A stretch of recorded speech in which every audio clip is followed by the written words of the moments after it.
At 12:40 p.m. on Tuesday, February 5th, 2013, my doctor calls me up and tells me I have cancer. I'm an ambitious Silicon Valley business guy sitting in my shiny blue convertible in a strip mall parking lot. And I heard the voice at the other end of my iPhone talking about surgery, radiation, and survival rates. I go home and cry for a couple of hours because this is the first time in my life I've ever felt my own mortality. I mean, we all know we're going to die on an intellectual level. This is the first time I realize on a visceral level that this skin someday will be as cold as this floor. I call my mom and dad, my brother Mike, my sister Kathy, my brother Dan. They're all really shocked. And then I drink almost an entire bottle of cheap wine. And the wine snobs like to tell me I should have been drinking something better than a $7 Chardonnay, but that's all I had at home at the time. Now, after doing that, I do what I almost always do in times of crisis in my life, and I start writing in my diary. And out of me come pouring forth all these questions I have about my legacy and my regrets. I ask myself questions like, how long do I have to live? What can I do to take care of my health? How do I feel about my relationships? What do I need to repair? What do I think about my work, and how can I help other people? What, after all, would make me happy? Well, a couple of weeks after getting that call from my doctor, I get together with a friend of mine, Diane. She and I used to work together at Yahoo in the late 90s. Diane's a very nice, smart, successful Silicon Valley executive. Diane also has lung cancer, which is spread to the walls of her chest. And to get together with her for lunch, and I said, Diane, I don't even feel like I'm in the same league with you. I have early stage prostate cancer. It's probably not the aggressive kind. We've chosen to not even treat it yet. But you, on the other hand, have had a lot of chemotherapy. You've lost all of your hair. You have a very serious situation. And Diane looks me in the eye and she says, Jim, it doesn't matter whether you have 2 months to live or 20 years to live. When you get a cancer diagnosis, it changes your life. But when I go to my son's lacrosse games and I see the blue in the sky and the green on the leaves, and I hear the laughter of the boys running on the field, I have tears streaming down my face.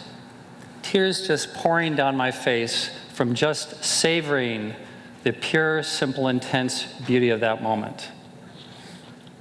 And I wish we all could live like we have cancer. Now, let me be clear about this. When Diane says, I wish we all could live like we have cancer, certainly she doesn't wish on any of us the pain from having cancer, the fear from having cancer, the loss from having cancer. But what she wishes that each of us cherish today, not hung up on something that happened a week ago that we can't change, and not freaked out about something that might or might not happen tomorrow, but just living fully, richly, and deeply right now. You see, Diane taught me the importance of practicing mindfulness, facing life's toughest challenges with courage, and still enjoying the journey. When every moment was precious, that's how Diane chose to live each day. Now, as for me, after getting my diagnosis, I realized I needed to make some changes so I could live each day as well. So first of all, I started taking great care of my health through meditation, affirmations, diet, yoga, eating better, working less, and getting enough sleep. I still get regular blood tests and biopsies, and so far it does not seem like the cancer has spread. So, yay, I'm still alive. You are still alive. We are still alive. From I to we. So we are still alive. Now next, I gave myself permission to enjoy my life more. So I moved cities, met a wonderful woman named Stacy, and we fell in love and got married. And as part of that, I'm really focusing on family, friends, and community more than before. I used to put my career first. Now I really try, at least, to put other people first. And then finally, I found the courage to do work that really directly helps other people. I've always loved storytelling and teaching, and so I started speaking publicly about my diagnosis, and I hope that I can touch your life in a positive way today. So let me ask you this. How would you live if you had cancer? How would you live if you really felt your mortality in your gut? Well, I know these seem like dark questions, but out of darkness comes light. And I'd like to share with you what cancer taught me about happiness.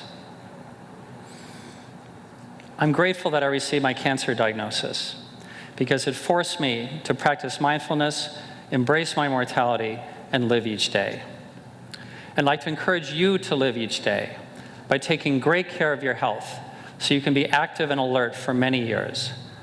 Live each day by investing in relationships in your community so you can leave a legacy of love and impact that you're proud of.